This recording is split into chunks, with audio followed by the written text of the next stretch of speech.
Welcome to episode 105 of the Postmodern Polymath Podcast. I'm Chris Watson, and next to me is the inestimable Lyman Smith. How's it going, Lyman?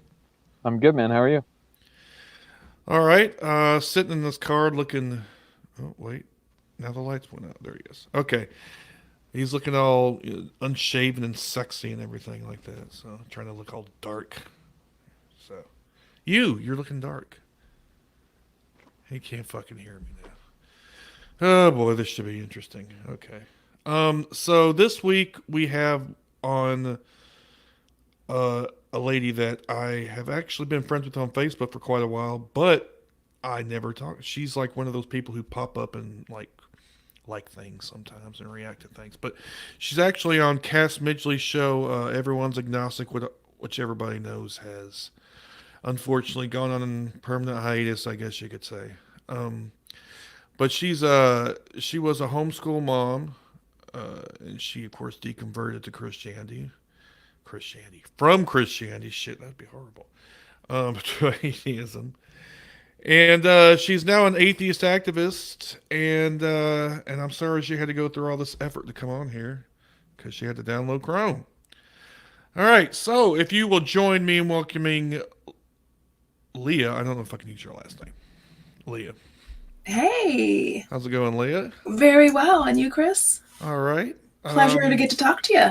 Yeah, we had a little technical difficulties, and apparently we still have one because Lyman's sitting there. Can you hear me, Lyman? Okay, you can hear me. Let's bring him in. All right, there's Dark Man. Okay. Dark man. Seriously. All right, Dark. Okay. All right, now we got everybody in the same room here. Leah, why don't you go ahead and just kind of give a thumbnail sketch of who you are and what you're doing right now? Sure. Right now, I'm a middle-aged formerly homeschool mom. My youngest kid just moved out of the house to go to college in September, so we're newly empty nesters.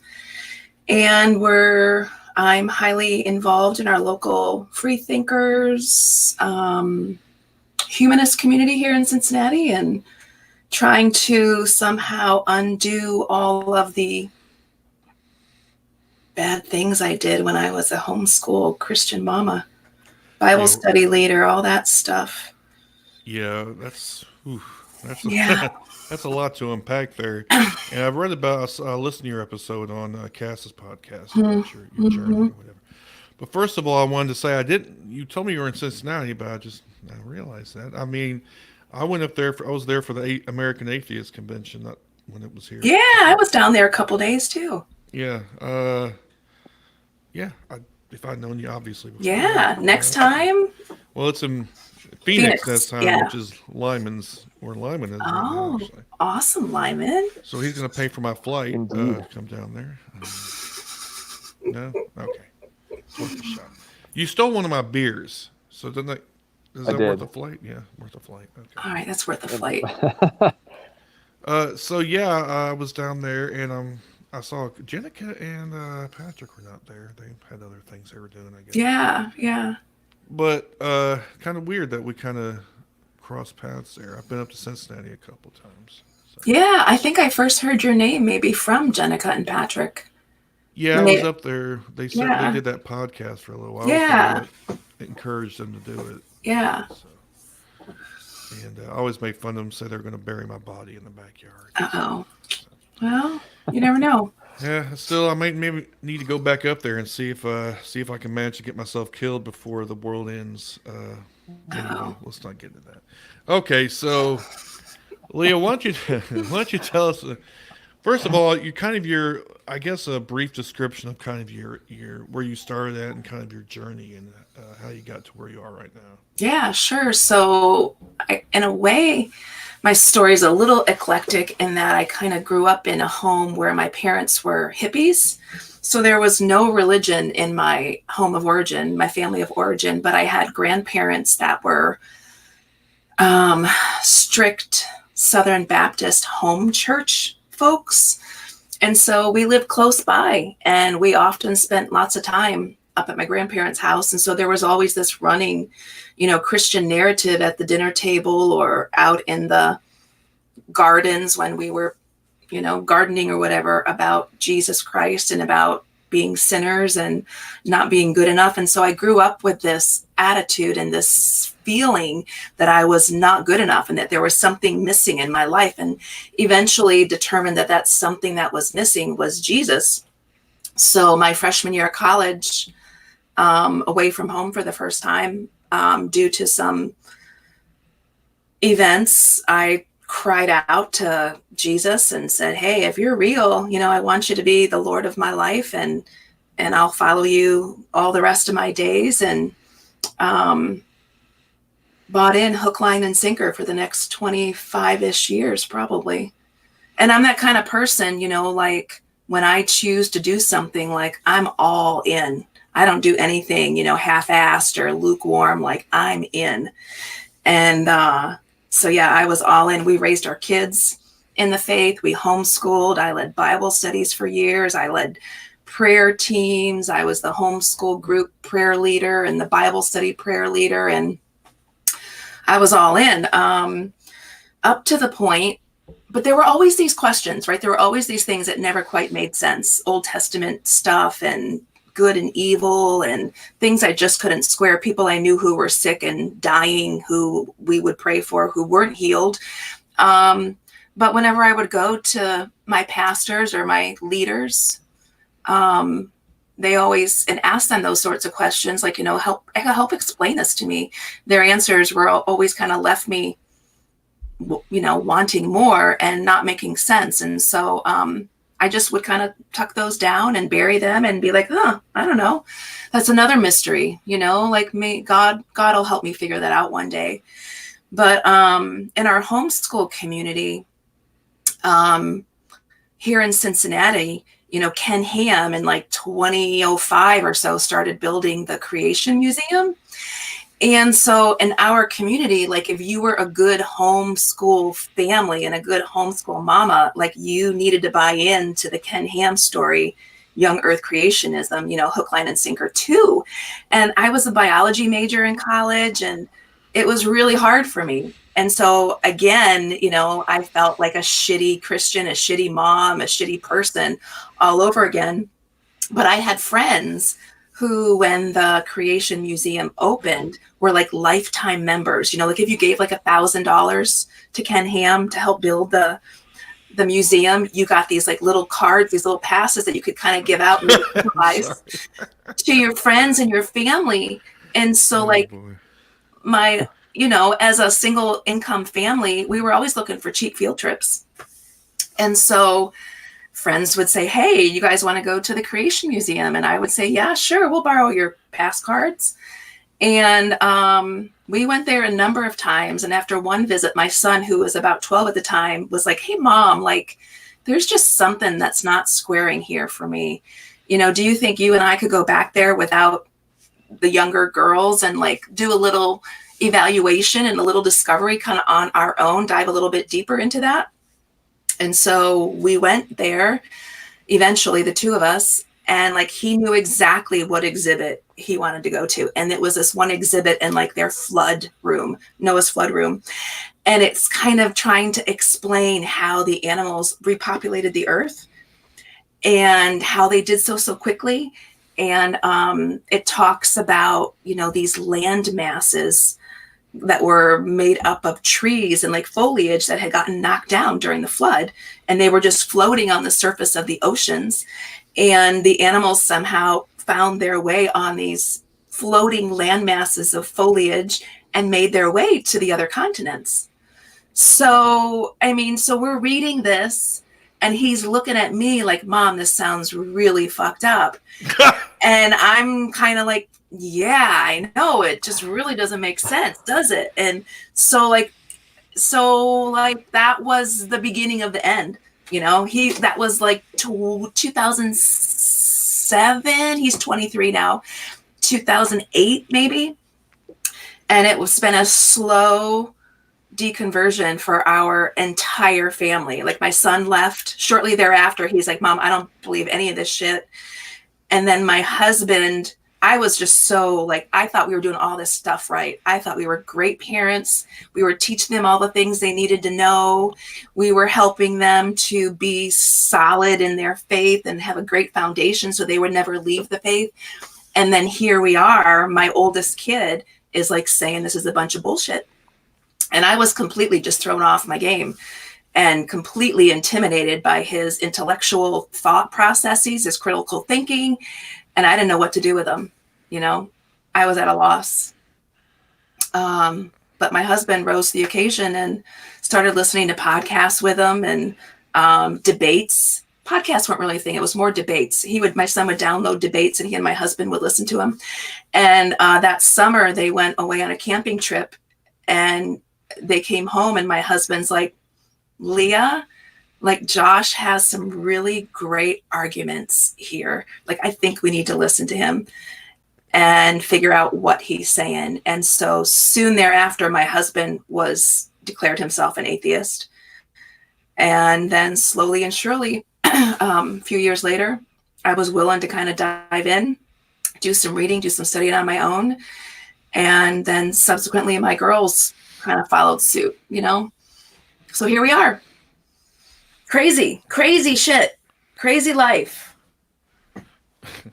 So yeah, go ahead. So Ken Ham's explanation for all that is fallen logs and stuff like that floated.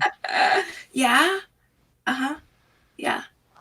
I mean, see if you how do you not believe that? That's totally legit. I know. And the sad thing is, you know, when you're there with all these other Christian families, like most people are buying into that. You know, the people that are going there are trying somehow to solidify their faith, you know, and to buy into this shit. And they've got an explanation for everything, nonsensical or not, you know. Yeah, it floated somehow. The dead leaves maybe and the branches and yeah. The I don't know. logistics just don't. I mean, even if you wanted to float a cat. Don't talk crazy about cats on this show, Sarah. I only mention them because they are majestic and regal, and they're magnificent. Okay. All right. It would be a challenge. So yeah, the world's population of animals. That's fine. It's totally fine. No, it's good. Everything is fine. Totally fine. It's totally fine. Yeah. Yeah, makes all kinds of sense. So I just think your origin story is interesting because you came from hippies. Yep. Right. And but then you went the other direction. Usually it's like the other way around. Yeah. Usually it's straight from you're raised Christian or whatever, and then you kind of deconvert. But you sound like you converted first. Yeah. And then deconverted. Yeah. Or something. Yeah. Like I tell you, my mom was this badass woman. Like she went back, she got pregnant with me right out of high school. So I was born when she was just newly turned 19. And she was this strong, badass woman. She went back to school when I was 5, got her nursing degree. My dad was kind of a loaf. And so my mom kind of raised the kids and provided for our family. And like she always told me, like, Leah, you can do and be anything you want to do and be, like, you know, go conquer the world. And so I was this strong woman who was confident and, you know, who was comfortable with my sexuality and who spoke up and for things that I believed to be perceived wrongs. And then when I chose religion, I slowly relinquished all of those pieces of my personality because I was taught and I believed, you know, through my study that that's what you do as a good Christian woman. You know, my husband was the leader of our home and he never asked for that. He never demanded that. But I just, as, you know, doing things well, you know, I chose to live my life in that regard. And when you're in this homeschool community that we were in, like, you know, I was in this community with moms wearing their long denim skirts, you know, and that don't cut their hair and, you know, like home church and all this shit. So yeah, I mean, I think, you know, this is something I've thought long and hard about because it pisses me off that I was raised in a family of free thinkers and then got sucked in to the bullshit. But I think starting from an early age, being surrounded by my grandparents who were so into this religion thing, that I heard sermons all the time. And my dad was like the oldest of 11 kids. So I was kind of raised with my aunts and uncles that were closer in age to me. And so like I would hear things about waiting until you were married to have sex. And this was before the purity movement, but like there was still some sort of talk about you don't have sex before marriage, gay people were horrible. And so there was always this sense of shame that I felt. And I don't think I got that from my parents so much. Like it was more so from the religion of my grandparents. And a piece of this, interestingly, that kind of solidified my faith was, so my dad, was not a Christian for the whole 20 years, my first 20 years of my life. And then shortly after I converted to Christianity, my freshman year, my dad found Jesus again. So here it is, like 2-3 months after I chose Jesus. And I don't think I told him about it at the time, but like my dad calls me up at college and he's like, Leah, I'm a new man. And so now my dad's buying in, and just that, like all of these pieces just kind of had to fit together in order for this narrative to kind of take off. And for my dad, he had left quite a wide wake of destruction in his path during those 20 years as a atheist, non-believer, whatever.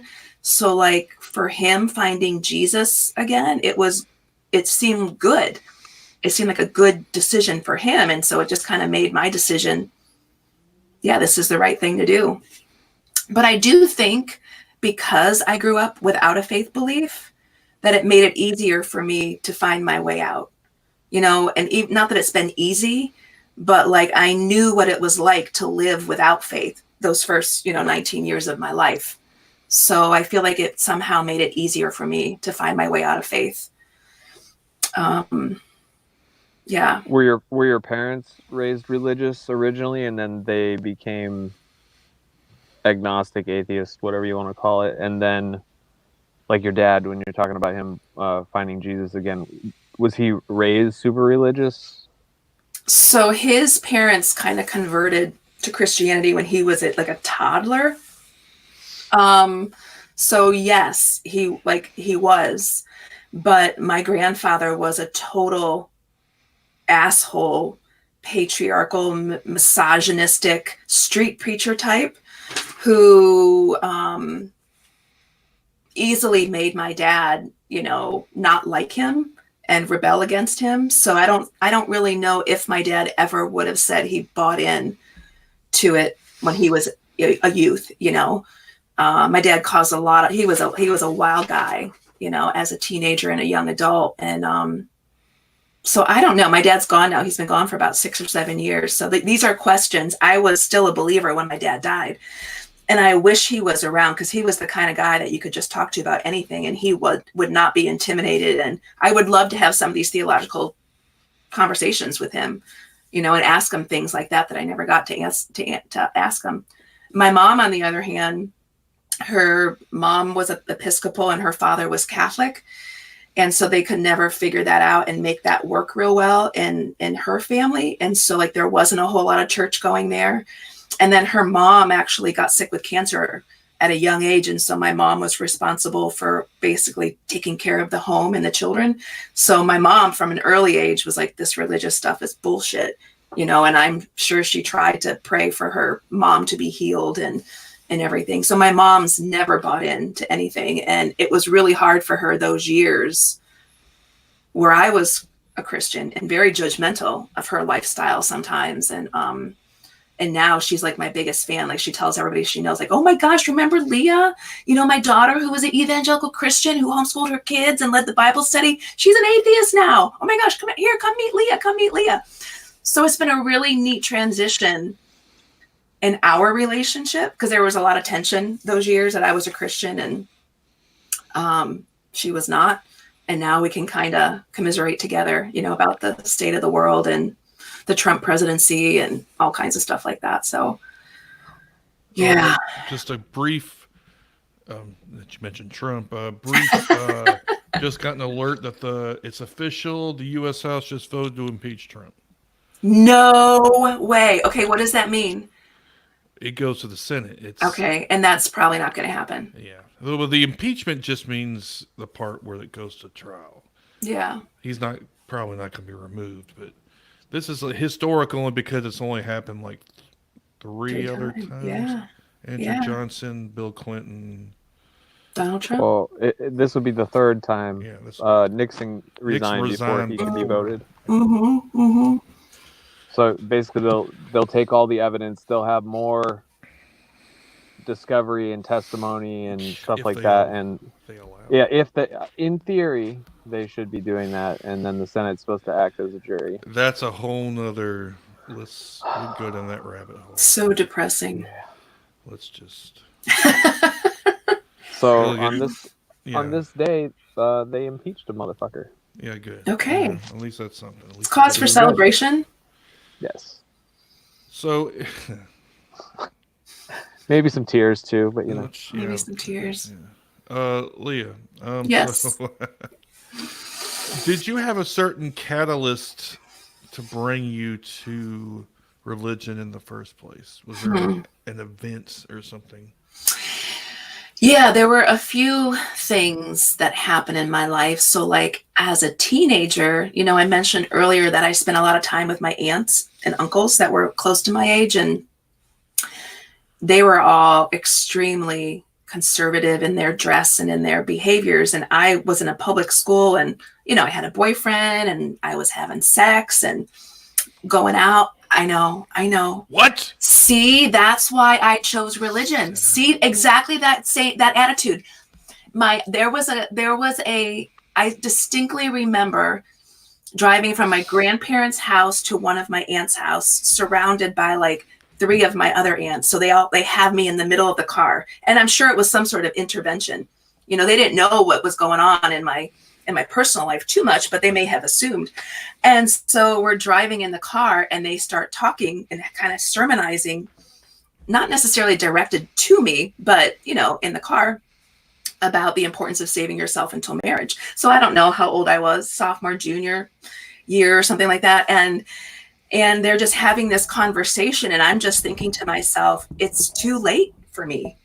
I'm already involved in this sort of behavior, and it's too late for me. Like, I'm already sinful and broken and a piece of chewed up bubblegum, so like, what am I going to do? So I remember that conversation very clearly. And then when I went off to college, I got a basketball scholarship at a Christian university. And so at this Christian university, I had a Christian coach. We had a Christian chaplain on our team. I was surrounded by Christian professors, and my roommates were Christians. And so they were really nice people. They seemed to be really nice people, and they seemed to care about me. And they didn't know that I necessarily wasn't a Christian, but so like there was that piece, so, and then I got a DUI. Between my first and second semesters, I was out partying with my boyfriend at the time, and was driving home and got pulled over and got a DUI. So when I came home from jail that morning, I was lying. I was in the dorm room because it was, basketball season.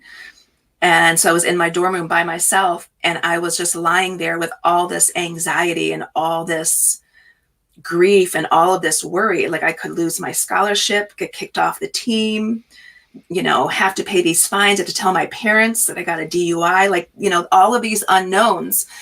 And that's when I was just lying in bed crying out to God, help me get through this and maneuver these waters, and I'll follow you all the days of my life. And so I did that, and I sensed that pit of, I don't know, I thought maybe I had appendicitis or something, like the way that my stomach was feeling. And I felt that pain kind of subside, and I felt this hope that life was going to be okay one way or the other. And so I started living my life for Jesus. And that really didn't necessarily look too differently. It's not like I stopped having sex or stopped going out, like it's not like I stopped doing any of those things. I still had to go to chapel at school 3 days a week, so it's not like my life necessarily changed dramatically that year initially. But then my dad, like I mentioned earlier, came to Jesus in like March of that year. And so like it was just this slow progression of me starting to buy into the bullshit. Yeah, unfortunately. So Yeah. guilt, as most things, guilt and religion, Yeah, shame, shame, guilt, intense shame. it's all built. It's all built in there Yeah. with most religion. It's kind of that's how people get put in, religion to begin with. That's how you guilt a Yeah. kid. You know, It's like the oh, universal just doctrine. Yeah. just be good or you're going to hell. Oh my gosh. But you'll be fine. Just Yeah, yeah. I Okay. know. So you got sucked in, and you were talking about the aunts. Were these your father's sisters or your Yeah, mother's? They were your father's my sisters. father's sisters, and they're all still uber serious about their faith. I mean, and like it's been a difficult transition with me coming out because of course they think I'm the devil incarnate, and they're concerned about my well-being. They think our entire family has just been, hooked by Satan. And fortunately, we don't live in the same town as they do, so it's easy to just kind of, draw those distinctions. Like I just don't see them much anymore. But when my son left faith, they were the first people I went to, begging for prayers and help. And then when my husband left faith, they were the first people I went to. So it's like that slippery slope thing that people are scared, Christians are scared of. Oh, Leah, you can't start looking at the materials that they're looking at because you could end up in the same position that they are. You need to be praying for them. Get down on your knees for them. Yeah. So it's been difficult as far as dealing with family, and we basically lost most of our friends. My kids lost pretty much all of their friends. And then family situations for the family that's Christian have been very difficult. So lots of fallout from leaving, which again, right, is a way that the churches keep people in, because you're afraid. You don't want to lose your friends and family. I didn't want my kids to lose their friends, but it's much, even with that difficulty, the being set free on the other side for me is so much greater than being in. So I'd choose it again. Well, it sounds like your kids were pretty much already, or at least your son was already kind of out of it anyway. So I mean, Yeah. And they were tough years. I mean, like I wish that I would have deconverted earlier or never converted in the beginning. Like I just think how incredible it would be to be able to go back and like be able to raise our kids without religion. Like I have friends now that grew up in atheist households, and not that they're perfect and not that their family situations were perfect.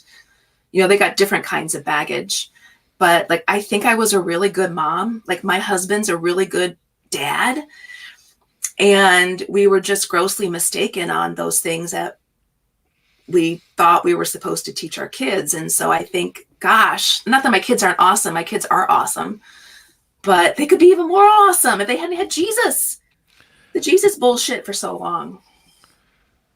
I mean, I feel like there can be shitty atheist parents, just like there can be. That will shine through because I know people who are religious who are perfect, great. They have, they just Yeah. usually the less. Even if they're not, usually they're not super religious, right? They're kind of like in the middle there. I mean, they're very observant, but at the same time, they actually observe what Christians are actually supposed to, which, like love your fellow man, don't be judgmental, all that shit. Right. The stuff it's actually supposed to be. Not bullshit that's, Yeah. Anyway. And so those, and then there are atheists, like we already mentioned before the show, Silverman, Krause, and all those pricks. Yeah. who are assholes. So I Right. mean, just because you're religious or not religious doesn't necessarily mean make you a good or bad parent, I Right. think. But Right. certainly it No, factors not at into it. all. Yeah. Yeah. Well, regrets, I mean, every parent, every person's got regrets.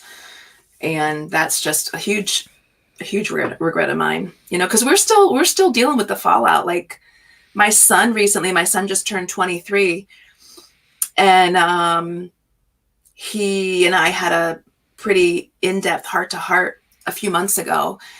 And like his life story thus far has been a story of like losing relationships, just like via a move or a shitty family dynamic or deconversion. And so he's a lonely kid. Like he doesn't trust people. It's hard for him to trust and to kind of put himself out there, and he tends to isolate himself, and he's lonely. And I blame a lot of that on our story, and his story, because when he was coming out of faith, like we were heavily involved in our homeschool community, and he was speaking up in his like worldview classes. I still had him in these worldview classes because at the time I wasn't out yet. And so he was calling out all this bullshit as they're studying the New Testament and the Old Testament. And he was just ostracized terribly in that community. And like, I don't think I understood how bad it was at the time. Or maybe I did, and I just felt like, well, it's good for him because then maybe he'll come back and choose Jesus again. But like we still have a lot of fall. And he and I had knockdown drag out fights based upon this, because he would be listening to Hitch and someone having a debate, and I'd be coming down and like, why aren't you doing your math homework? Why aren't you reading your Bible? Remember I told you needed to do, like, you can watch your debates, that's fine, but you need to be reading the Bible too and doing your Bible studies. So like we had some really rough years in there parenting wise that were hard, that we're still working through. But not to say, like you mentioned, Lyman, not to say that we wouldn't have had other issues, if religion wouldn't have been the center of our existence at that time. I mean, the short of it is, for me, both my parents were raised Catholic. Before they had myself, I'm the oldest of between myself and my sister. They decided to become part of the Mormon Church. Oh, wow. And so I left right around probably 16 or 17 at the against everybody's wishes and stuff like that. Just stop participating and all that good stuff. And I wasn't really, I didn't like a lot of the people there to begin with. Like I bought into it as much as your parents telling you stuff growing up forever, but I didn't have a lot of community in there. And I can still tell you a lot of the stuff you're talking about with your son. Like I was extremely isolated, all this stuff. Like, Yeah. So I didn't feel like even in hindsight, I don't feel like I had lost a lot, because I didn't feel like I had a lot. But at the same time, like my father passed away in 2010, and he was still little active in the Mormon Church, but not like, every Sunday type thing. And we eventually worked things out Good over time. So don't beat yourself up over stuff with your son. Like if it wasn't religion, it could have been something else. It just happens to be the thing that was the thing. Yeah. And everybody's only trying to do their best. So I mean, you can't trash yourself for that. I know. Most days At least don't. you care. Yeah. You care enough. And that's the big thing. Yeah. Well, thank you for that. I appreciate that. Lyman's good for that kind of stuff. I'm the asshole. Uh-oh. What's a good balance then for you guys? So let me ask you about the homeschool thing, because that's an interesting concept. Because I know that it's not now exclusively a religious thing. There are actually secular people who also do homeschooling. But most people, when you hear about homeschooling, they think of, I guess, fundamentalist, if you want to call that. Can you kind of give us a brief overview of what homeschooling is in that context? Yeah. Yeah. So my husband's a school teacher, and we decided, I don't remember the original impetus for us to decide to homeschool, but it was like, my son, when he was like 3, like all of our friends and family were sending their kids to preschool, and like, we were smart people and we were having fun. And I was like, well, why does he need to go to preschool? And so when it came to be kindergarten time, we kind of thought the same thing.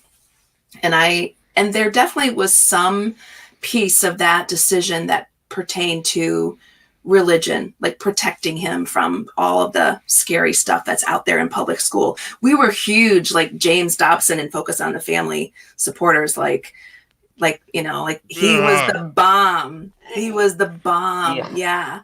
And so like, I know I listened to like one of his talks about homeschooling. So anyway, we homeschooled, but we were always very eclectic homeschoolers. Like, because my husband was an educator, like he was a high school math teacher, and like high school teaching sucks. Like the kids don't want to be there. Who wants to learn about math, And so like we didn't really ever buy into like the traditional educational philosophy either. Like, let's just get textbooks and study those at home. We were what's called unschoolers, which is kind of a hippie framework for homeschooling, where like you kind of trust your child to be a smart child and like allow them to kind of dive deeply into the things that they're interested in. Like, so for example, when my son started questioning faith, right, he read the Quran, he read, things like Mein Kampf, he read the Bible through and through. So he was like interested in like worldviews, and he just dove deeply in. And in like a traditional homeschool setting, there's not necessarily time for that kind of stuff, because you have to do like all of your traditional work, your textbooks and your workbooks and stuff. So we were always kind of this oddball. We've always been oddballs. We've never fit in really. And we didn't really fit in the homeschool community because we did stuff differently. So at that time in Cincinnati, there's huge community of Christian homeschoolers. But I found out when my kids were in high school that there's a huge secular organization here in Cincinnati too of homeschoolers.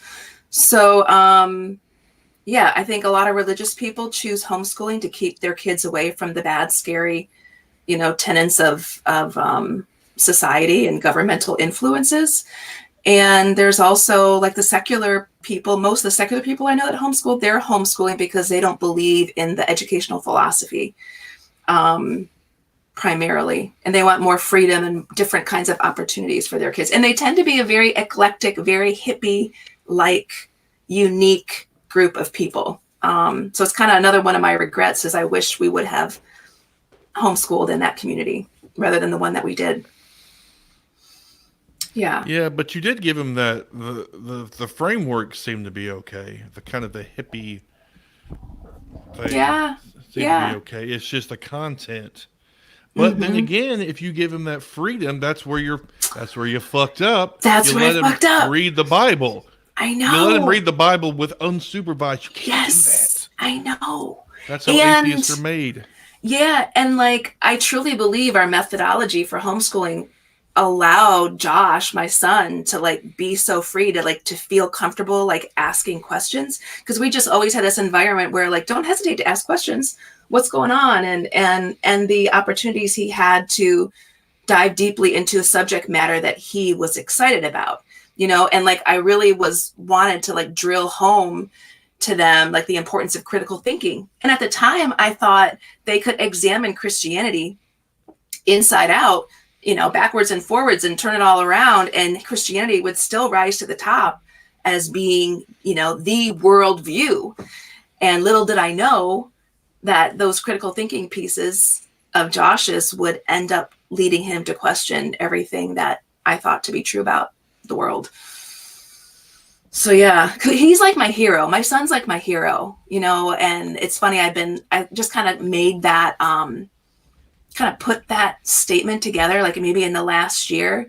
And like, I've tried to share that with him, and we've had a few little conversations, but like, I've been trying to find like some kind of like perfect, like gift or like experience for us to kind of do together, where I can like, because you can just say that to someone, oh, you're my hero, right? But like he's my fucking hero.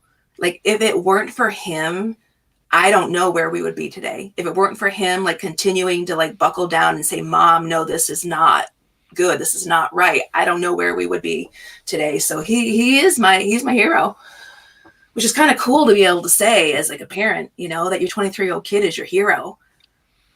He's incredible. Cause I don't know how often he necessarily feels like he's a hero. How many of us feel like, oh, we're fucking heroes, I don't know, the Avengers maybe, but like, I don't think most of us feel that way in our day-to-day lives, No.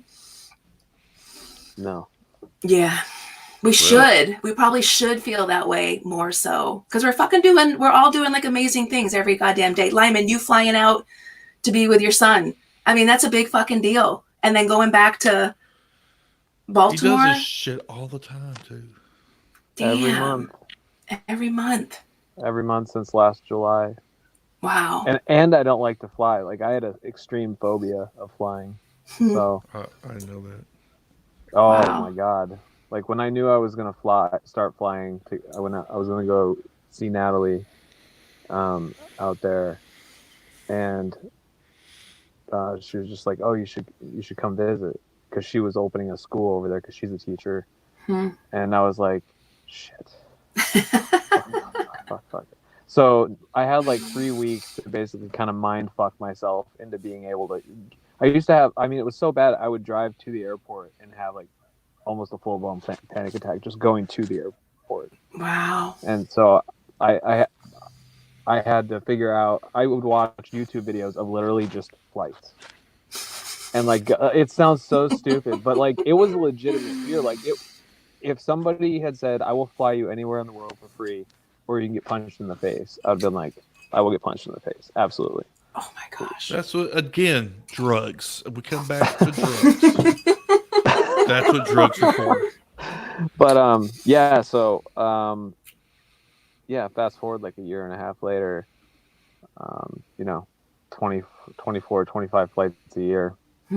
It's life is funny like that. And so what's interesting is like, and I think we all do this with different things. It's like when you talk about how you wish, you hadn't become religious, or wish this, wish that, like I think that's only true when we say that, assuming that the alternative is what we would want. Yeah, true. Yeah. It would be potentially a total disaster, Yeah. There's plenty of things I wish I could undo. But I also have to remind myself, like, well, this entire situation may not be a thing. I might not know Natalie. I might not have my son. Might not know a lot of different things. Might be, who knows where. Yeah. It's a good point. If anywhere, If anywhere. So yeah. Regret is a tough but useless thing to try to wrestle with. Yeah, a joy stealer. Oh, for yeah. Sure. Oh, that is for sure. Well, I did want to say that you say your son is your hero, but how did your son become the man he is, right? He could only become that if you raised him the way you did, right? It's a reflection of you. So basically, you're saying that also about yourself. So. Aw, you're gonna make me cry. Well, I mean, parenting is the fucking hardest job anybody could ever have. And like, I don't think you can tell people that and like, oh, I'll be fine, or, I'll be better, or it's, but it is fucking hard as like, I got an 18-year-old, a 21-year-old, and a 23-year-old, and parenting like today, when like their decisions and the consequences of the choices they make are so monumental, magnanimous, it's like hard, and it's kind of like I'm thinking I might need to go see a therapist. I think everybody should. Yeah, I know. And again, like I've seen therapists before, but like again, because like I need to like somehow be able to move past, like my husband just deals with this so well. He's just like, they're adults. They got to figure it out on their own. And I'm like, And I think part of that for me is all wrapped up in the religious piece, like, because I feel like they have so much more baggage because I chose religion for so long, so I need to kind of just parse that out and kind of like have somebody professionally tell me, Leah, you did a good job. Leah, you're doing a good job. They've got to figure it out on their own, kind of a thing. But parenting, it's not natural for a parent to be like, just you got this. I'm still in the easy phase. My son is 6. He'll be 7 in February. That's a great age.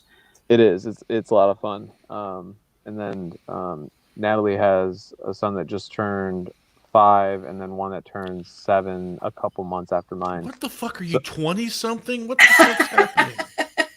Jesus. What? I'm so fucking old. I don't even have kids. I just got fixed. You did. So I'm never gonna have kids. I'm 45 fucking years old. Okay. Yeah, and Chris, you feel you're okay with that, obviously, to get fixed? No, I don't give a fuck about that part. Yeah. I've been feeling like I'm old lately. Oh, I've yeah. had a midlife Me crisis. too. And this Me motherfucker here has come to, I got a 6-year-old kid. Hey man, like yesterday I was sitting here last night, like just killing time because I didn't have my son last night, and I'm like, damn, like I got 2 years till I hit 40, and then I was like, it was just, dude, you're only 7.5 years older than I am. I can't hear you. What? I know. Only how many years? Okay. Yeah, you're only 7.5 years older than me. Yeah, that's nothing, That's Chris. nothing. That's nothing. Anyway, whatever. That is nothing. And you're young at heart. Like, not that Lyman isn't, but we can all feel almost 40. I'm definitely the old man He's internally. He's the older guy. I will say that. Yeah. So we've got to this point, this kind of good point where you're at. You're out of that. So I guess the deconversion part, right? Mm-hmm. Was that a difficult process, or was it just kind of falling back into? Because you were young still, I guess, when that happened. So. Yeah, it was rough. It was really rough. I mean, first of all, like learning to love my son and my husband when I was like still in, it was hard. And like my husband and I, like there were days, weeks, months, years, I was like, we're not going to make it. And, and then I started, whatever it was, like seeing that they were still nice, good people. I started listening to podcasts. I because one of the lies that I was told as a Christian was that you can't be good without God, right? And you needed, like, any good you do was because of Jesus. And I was like, well, I did good things before Jesus. And like my mom, who was never a believer, like she's one of the nicest, most giving people you would ever meet. And one of my dad's little brothers would always say about my mom, your mom is the most Christian, non-Christian person I know. And like that started to really like hit me. Like, yeah, she is. And like, yeah, my son is. And my husband is. Like, these people are still really cool and really awesome. So like I started listening. I knew Penn Jillette was an atheist. And I started listening to his podcast. I started running during this time.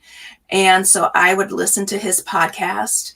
And, it was lighthearted. And like my life was so serious those years. It's so hard and so serious that I didn't laugh. I was like completely joyless. And like I didn't laugh. And so Penn Jillette, like he made me laugh my fucking ass off. And he would talk about whatever, giving back to the community. And like I love his co-hosts, Michael Godot and Matt Donnelly. They're just such nice, genuinely nice, kind, good people. And I fell in love with them. And like the way that they could talk about their atheism and they're libertarian, and I deconverted my politics before I deconverted my faith. So like I fall into kind of more the libertarian camp too. So like I could just like commiserate with them on so many things. And I was like able to one day say to myself, like, they're really nice people, just like my husband and just like my son. So like it was kind of like another box. Like I found more nice people who were atheists. And then I started reading books. And the first book I read was something by Bart Ehrman, and he was a former pastor, whatever, New Testament scholar. And he just kind of basically like, I think the first one was like, did Jesus exist? And he basically just like gave me another story, another narrative that I could believe in, and like identify that maybe this Christianity thing wasn't true. And so it was a slow progression. And then I started listening to Hitch, and that, he's like the bomb. He's like my fave. And then my son loved Matt Dillahunty. So I started listening to Matt Dillahunty. And like one day I was out to lunch with one of my best friends. I had like led her in Bible study for like 10 years, and she knew that I was asking some different questions. And so one day she just kind of came out and asked me, it was like, Leah, so what do you believe today? It was a conversation we hadn't had in a while. And like no one had asked me that question yet. And I hadn't stopped and asked myself that question because I was just too busy reading and too busy doing life. And so like I stopped for a few seconds, thought it was like a few minutes, few hours or whatever. And I was like, I hadn't put those pieces together, and I was like, oh my gosh, like, I don't believe any of this is true anymore. And like, so that was huge because I kind of deconstructed on my own. Like I didn't feel comfortable telling my husband that I was, he saw these books like by the nightstand, but like telling him that I was believing some of this stuff. And like, I didn't really have any friends that were non-Christians at the time. So like, they didn't know. I didn't have anybody to talk to.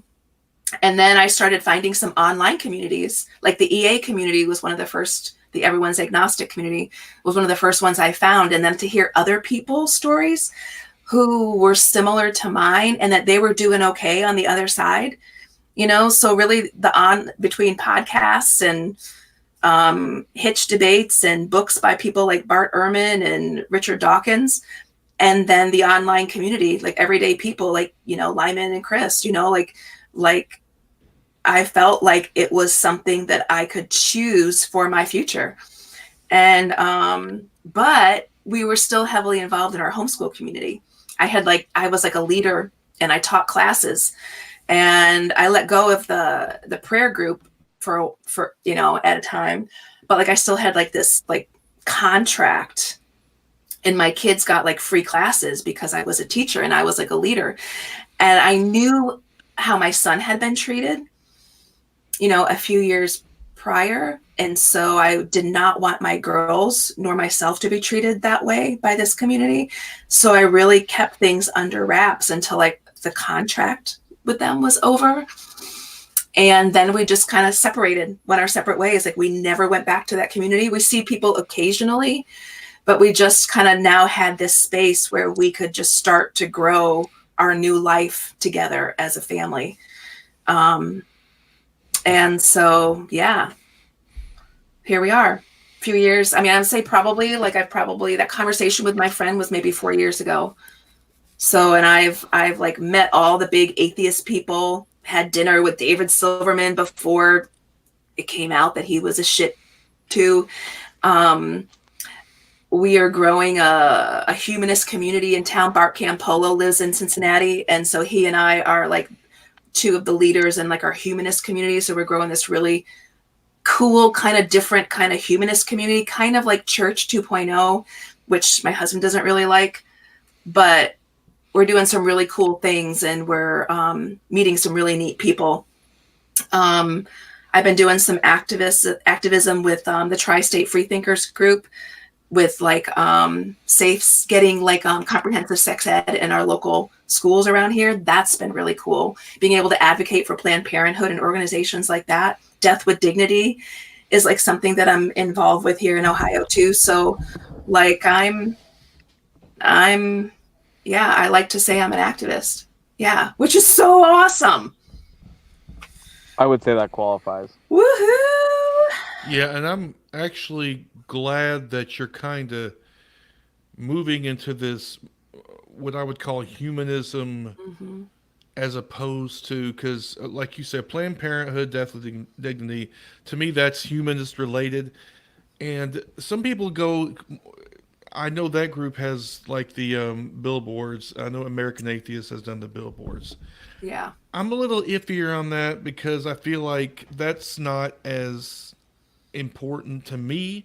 It may be to other people, but I feel like stuff like Planned Parenthood is something that's more imminently because women are Yeah. losing their rights to, Yeah. Yeah. we're going into this kind of weird, of course everybody uses the Handmaid's Tale Oh yeah. analogy, but to Yeah. me that is more immediate Mm-hmm. Mm-hmm. than the other thing because I feel like sort of it's going that way anyway. Yeah.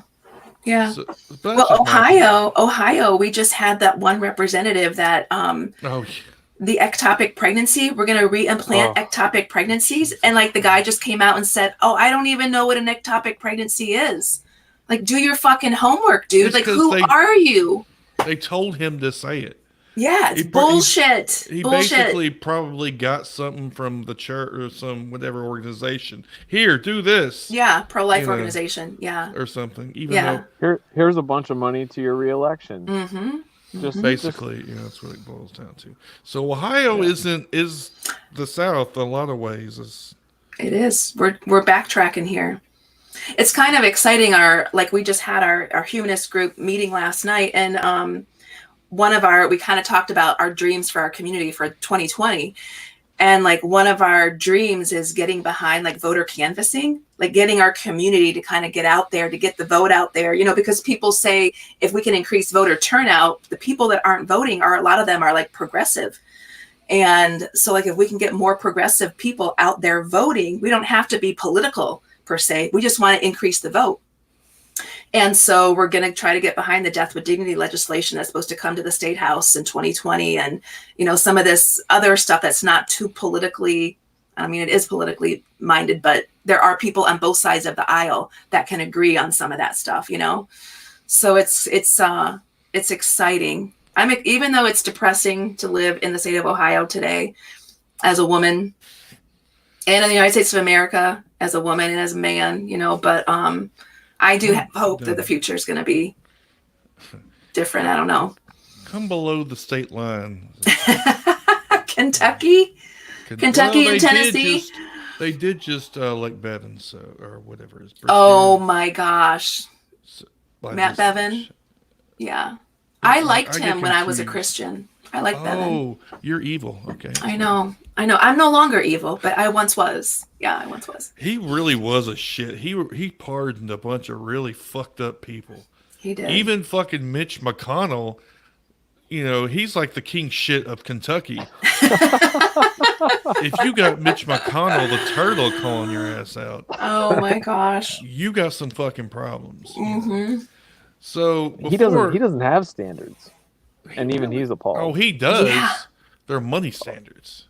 Oh, he's pathetic. He's corrupt as fuck. He's got his wife as the fucking, what is it? The assistant department of some shit. She's in the fucking Trump administration, and she gets contracts to do shit in Kentucky. Oh, wow, that's not a conflict of interest at all. That's fine. It's totally fine. It's so depressing. I used to be very politically active as a believer, and then my first few years as a non-believer, but I'm so disillusioned by it all. I hate it all. I hate them all. I mean, right, left. I mean, it's just so much bullshit and so much money changing hands. And I don't know who to trust. I don't know who's telling the truth. I mean, I listened to a lot of like the impeachment stuff on like NPR and the daily reports that they would put out. It's like, how do you know who's even telling the truth? Like, the people from the Ukraine are saying this and Russia's saying this and this guy's saying that and this girl's saying that. Like, who the fuck's telling the truth? I don't trust anybody. You just gotta you trust your instincts, basically. That's what I do. I don't listen to. I mean, I'm not. Don't open your mind so much your brain falls out, right? So don't just listen to any fucking thing, right? But try to use there's certain guideposts you can use. I mean, if you. Yeah. Look, I mean, that's just me. I mean, some people. It is hard though. It is. I mean, well, I did that wrongly so badly for so many years. Like, I'm still learning how to trust my gut, trust myself, because I didn't trust myself for so long. Like I didn't make decisions without praying about them or talking to God about them or finding a Bible verse that would like confirm my decisions. So like still that's tough. That comes tough for me. But I guess I'm learning, but I still don't trust myself. ask your son. I know. You've reflected. You probably subconsciously told him things Yeah. that that you don't realize right this second, but maybe since he's younger. I mean, not to say. Yeah. That'd be a good conversation for us to have, actually, because he's into politics. That'd be a good conversation And for see us to what he have. says. Maybe Yeah. he can. Sometimes you kind of go outside yourself and get Mm-hmm. another point of view. Oh, and maybe you didn't realize it before. Yeah. Let me just That's tell you part how of the to talk to benefit of a yourself. therapist. If that's true It's like, too, yeah. as somebody who's gone Mm-hmm. to one for a good amount of years, a lot of the time you end up just saying things out loud. You're like, Mm-hmm. okay, Yes, got it. yeah. All right. Yeah. So, I mean, Uh, but yeah, I mean, there's so many political problems that it's like, I'm an advocate for pretty much getting rid of most people in there and starting with a clean slate, because it's just, Well, when we don't mean- have guests on, this is what we're doing. yeah. Basically, we're bitching about the current political system. Do you guys have any like nuggets of hope for the future? Like, are you guys just bitching, or do you have some solutions that we can like put into place, like to help improve the state of the nation? Well, I like what you're doing. I like the whole idea of canvassing it because turnout is essential. It's crucial.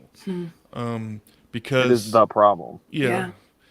I mean, it's a fact that when we have more turnout, it skews more towards. Now, not that Democrats are perfect or anything, but Yeah. it skews towards more progressive politics eventually, maybe. Yeah. I think that's true. I think there's studies that state that that's true here in the US, but then like, the Brexit thing, that just happened, like they had a huge turnout, like I think like 67.4% or something, or 64.7%.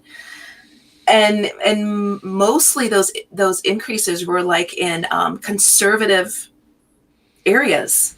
I know Brexit. I know the U.S. isn't Brexit, but I was like, ooh, I'd like to think that it's the There case. is a lot of white people in Britain.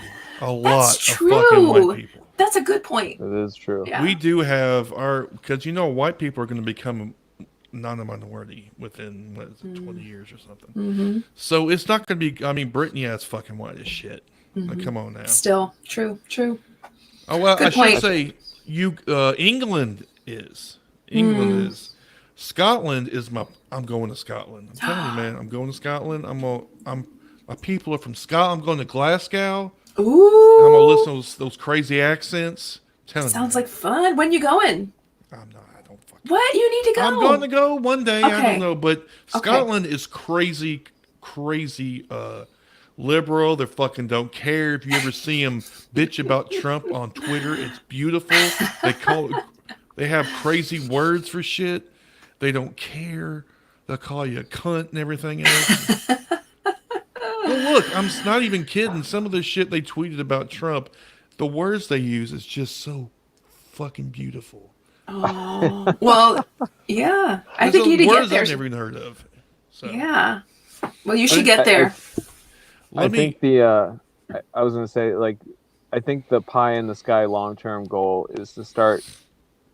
It's part of it's going to be as the new generation comes up, is to teach people to support policy, not the individual or the party. Yeah, I think that's the bright spot we need to look towards. Yeah. I mean, because millennials are looking like they're going to be less religious. Yeah. The turnout, I don't know, they seem to be more apathetic towards voting. But if most of them More are sympathetic towards people. True. Yeah, so we'll see. I don't know how it's going to go. I mean, assuming we don't blow the planet or the climate change and put everything underwater, or we're a desert, California burns to the ground. I don't know. Of course, a lot of people would be happy about that. Yeah, right. Apparently California's fucking Babylon or some shit like that. I But tell anyway. you, in our local humanist community here, we have got some fucking amazing young people.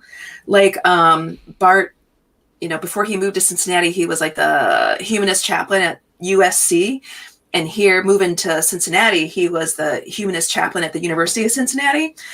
And so he's not doing that so much anymore, but we have pretty decent a number of like young people, like college age or like just out of college age kids. And they are incredible. Like, I know like it's just a small little pocket, but like I am so impressed with their leadership and their intellectual prowess. They're just like fucking amazing. And like the people that I know, most of them have come out of religion. So they have like that giving back to society kind of thing. And I'm very hopeful. They're very politically active, socially minded. So I think that's one of the things that does, I feel like once our parents' generation kind of dies off, Please you know, just die. yeah, like we're going to be okay. I think we're going to be okay if we can survive. I'm not that optimistic, but I mean, I'm glad to see there are people who are. I'm just not one of them. I think the thing we have to remember is that every point in time, everybody thought that was the darkest timeline. And yet here we are. And I feel like this is the darkest timeline, but I don't think, aside from technology, I don't think we're all that different in concept. We're just doing things at warp speed. Mm-hmm. We don't have to rely on print. We get a tweet from somebody, halfway across the spinning rock. Yeah. And Scotland. I don't know. Exactly, Scotland. Mm-hmm. Scotland! I think this is going to be like the most old person thing to say, but I think as we get older and look at like the younger generations, I get why when we were kids, you'd hear people say like, oh, well, the kids are the future type thing, and why they would put so much stock in that. Because, we're still moving forward and changing, hopefully forward. And as the generations die out, there's a changing of the guard that usually isn't very graceful at any point. Yeah. But it happens. Yeah. Yeah. Okay, before we have to shut it down, I do want the Creation Museum. I was going to ask you about this anyway. Yes. I have lived here, and of course, it is a mythical place if you're an atheist down here. Or I've never been there because I'm not giving them my fucking money. I get that. I want to go so bad. Okay. Well, maybe one of my former friends still has their little passes where we can get in free. Question, how much is it to get in? Is it my expensive? Gosh. Yeah, it's like $50 or it's like astronomically expensive. Yeah, because nobody goes. So like nobody goes, so they have to like up these prices to pay off the. Despite what they told the county, or the state when they got those tax exempt or whatever. So maybe it would be excellent. Crowdfund enough for like 4 tickets, and then you two, and then Natalie and myself will all go down and that'd be great. I could take the lead. Oh, dude, 5 tickets, fine. Whoever wants to go. Yeah, we can all buy. We'll just roll in a mob. Yeah. Well, and I have a dream. It's like watching a car accident. Because I've met Ken Ham a few times and shaken his hand. And I have this recurring dream, that I'm going to go back in and someday and meet him and shake his hand and be able to just say, thank you. Oh my gosh. Thank you so much. I'm so glad that you built this museum here, because if we hadn't have come here, I like to think my son still would have found his way out, but like it was such an integral piece of our deconversion process. I would just love to look him in the eye and just say, we are all atheists now, thanks to your museum. Thank you so much. But our local freethinkers group, every year, every summer, they have this huge, like, I don't know what they call it, something at the Ark, big protest at the Ark, and some like Aaron Ra's usually there. I've seen it. And Seth Andrews has been there. Like, it's been a pretty decent event most summers, but it's like the week that our family is like always at the beach. So I haven't been able to go, but one year I plan to make it there. But our local freethinkers group like had this huge fracture about a year ago. Like the atheist community just continues to just shoot itself in the foot. Well, I already know about some of that. Yeah, we won't go there. I already know some of the politics going on there. But let's stay on the positive. I wanted the Creation Museum. Is it as far as a museum, let's just Mm-hmm. say, just Mm-hmm. as a museum, right? Mm-hmm. Mm-hmm. Regardless of what the content is it worth a shit as a museum? I was pretty impressed. I think my expectations were pretty low when I first went. And so I was pretty impressed. They got some pretty state of the art exhibits. At least they did when they opened in 2007. Like, I don't know if they've updated it all in the last 12 years, but yeah, they had a pretty cool, like, planetarium area. I don't know if it was actually a planetarium or if it was just like a room where like they pretended to show. See, nobody actually does that. Planetariums don't actually show planets anymore. I know. Oh, I think it dude. was just a show. They If you put want to see a project. They project films on the dome. On the ceiling. Like, what's the point? Yeah. there's one that's gonna be down pretty close to where the AA conference is next year. Ah. That's at ASU, Arizona Uh-huh. State University. It is not a live planetarium like you're talking about. It is projected, but it's 4K in 3D, and it's all like Hubble stuff. That's awesome. It's Okay. pretty sweet. I Field haven't trip. done it. It's on my bucket list, but it's like Yeah. $12 to go. Oh. Yeah, we're supposed to go to the convention there, and apparently I'm going now. Why I guess. not both? Yeah, you should go. That's like the meme, right? Why not You both? should go. I just looked today actually at the dates and trying to see if I'm going to be able to go. I had a lot of fun last year. I mean, it was a lot of fun because it was like, or this year, because it was in Cincinnati. That was We were fun all for there. me. Natalie Yeah, and we myself. were That's all where I met fucking Chris in there. person. Oh my For the first gosh, time. that's It so was, cool. Yeah, we were all Did you guys there. have a good time? Yeah, Yeah, it was cool. He's a legend. So. Lyman is in Cincinnati. Oh, Everybody no, knows that's him now? American Atheist. He made a backpack old fashioned, Oh. which means It was- without getting too much into it. Yeah. He got a computer bag? Is that what it was? Basically, Yeah. a laptop bag. Uh-huh. He put ice in it. Got a bunch of sugar from the counter because the drinks at the bar were We're so astronomical. ridiculous. Yeah. So he brought some packets of sugar, some ice, and like whatever goes in bitters and whatever the fuck goes in there. Bourbon and all that, and I And was he just was walking around making making old fashions for people. Oh my gosh. Yeah. Yeah, I see so why you're the legend. Andrew I can't believe I Torres didn't was run there. into you. Andrew Torres, Noah, the guys from Legends all that or yeah. Lugens, All the yeah. puzzle. Yeah, story yeah. people. So That was fun. interesting. Yeah, I didn't get to stay late many nights. Actually, only one night, but I love the way that, in that community that the powers that be or whatever are just chilling with everybody, at the bar and afterwards. Two of my local friends actually hung out with Hector Garcia like all night one night. They just like partied all night long, hit the town and had a blast. We did, basically that's the only reason I like to go to these things. I don't even give a fuck about all the fucking bullshit classes and speeches. Just give me the beer And the people. alcohol, and that's See, all that's I the thing about it being in Phoenix, because like I spent 36 years here, so I know all the places to go, all the places to eat. Yeah. So, So I'm like- I'm not even gonna remember half the shit. Chris, so we have to go because Lyman's going to be there and can show us around Yeah. So The Mexican food is to die amazing. for. Oh, Okay. I figured That's that much, that's the only thing I miss about Hmm. Arizona itself when I'm away from it is the Hmm. Mexican food. Hmm. It's tough to get good Mexican food on the East Coast. Yeah, especially Baltimore. Yeah, So we Yeah. have one place, but anyway, I digress. big cities generally have at least a couple that are semi-authentic because they're Mhm. people who are there from the old country or whatever, Mhm. I guess. True that. So the Creation Museum as a museum, when you went, fine.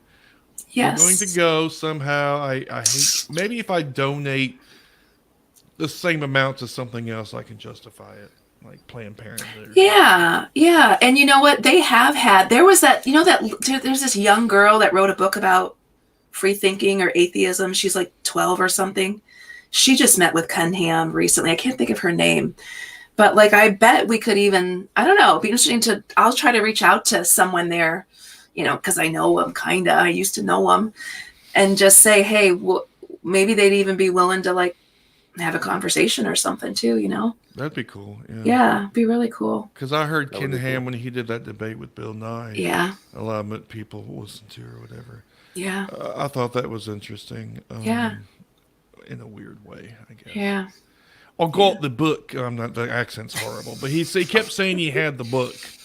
Yeah, the Get book. this book. Get The this book. With Yes, all the we got a answers. fucking book with all the answers. You know, That'd be nice. It'd be nice if we Critique did. of No, it would like be like a Douglas Adams thing. We got the answer. We don't have the fucking question. The answer's 42. We don't know the fucking question. I'm sure everybody already gets that reference. I hope.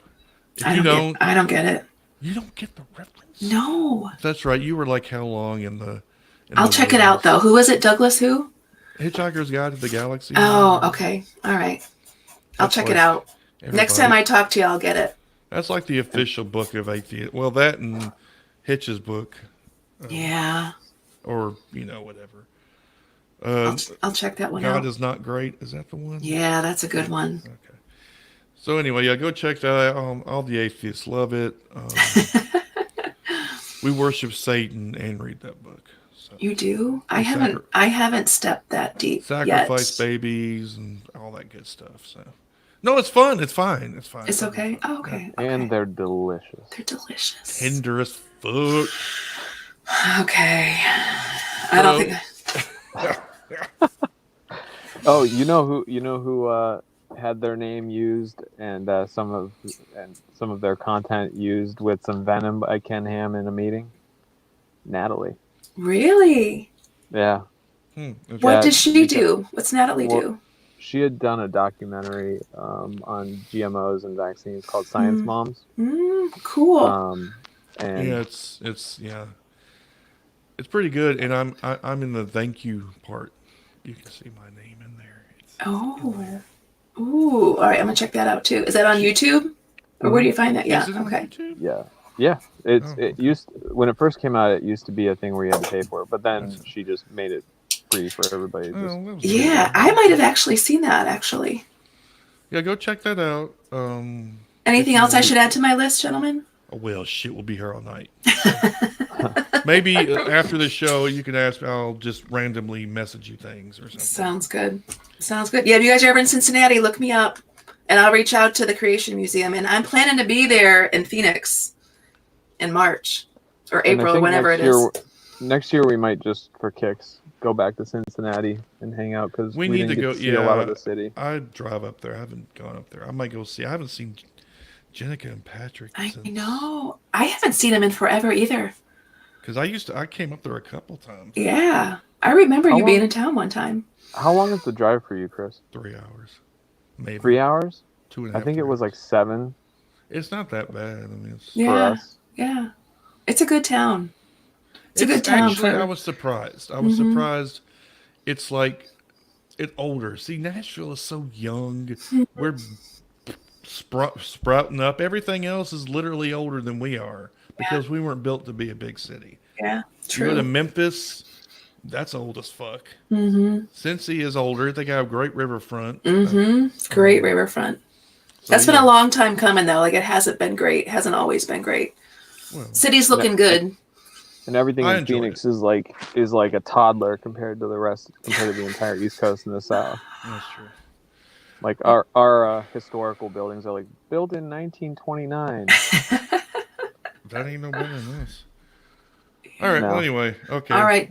Well, thank you, gentlemen. It's been a privilege. Nice to meet both of you. Kind of in You real too. life. We'll keep in Almost. touch. I'll keep in touch at least, and we'll try to coordinate some shit. Yeah, Yeah. sounds good. Um, Good luck with the kitties. Chris and Yes. Lyman, good luck with your parenting. Oh yeah, doing it. Well, it looks like you're doing a Doing good job. Yeah, it's a hard ass job, dude. Give yourself is, some but you know slack. what? Cut yourself some slack. It's super hard, but it's the most rewarding amount of work Mhm. I think I've put into anything really. Mm-hmm. It's a good investment. Our kids, is. right? It's a good For investment. sure. Yeah. all right. Well, we're gonna go ahead and sign off. Lyman. All are you gonna right. oh wait, Lyman. Do you have a dad joke? What? Oh God. A I dad do joke? this. He never has it ready. I tell you. I keep forgetting about it. I keep forgetting. What was the last one I did? The moral, Damn it. mushroom moral. I was thing. hoping that would not be it because I was going to use it again. I might fail tonight. I've been up since 2:30 in the morning. Oh Okay. man, Google's your friend. Just look up dad jokes. All right. But do you have dad any? jokes. Do you have any jokes since we're Leah? I am so bad about jokes. That's the No, point. I know. Well, yeah, that's literally the. I know. Like the only one I can like remember, like word, because I never remember the punchline. So it's like, oh, I've got this great joke, but then you don't remember the punchline, and so it sucks ass. The only one I remember is like, what's it called? Like knock knock jokes. Oh my god! I know, We and can they're do so knock knock. lame. They're so Do it. lame. Okay, Do knock knock knock. Who's Who's that? there? Banana. Banana who? Banana. Banana. Knock knock. Who's there? Banana. Banana. I don't get it. Okay, banana. Oh, Who? Banana who? Banana. Banana. Banana. Knock knock. Who's there? Who's there? Orange. Orange who? Orange, you glad I didn't say banana again? Okay. See? too Lame. No, Lame. You know what? I approve. Okay, here's one since Lyman, and it's I suck. actually kind of relevant. How do you make holy water? How? You boil the hell out of it. Hey ho! All right, that was way better than the banana one. You win, Chris. You I win. looked it up, so it's not like I. Oh. All right, yeah. Well, you have a catchphrase this time, Nyman, or you just go? No, man. I'm just. All right. You know, Yes. everyone get registered. Get people to vote. Do that. Yes. Participate. All right. Do it. Well, until next time, y'all take it easy now.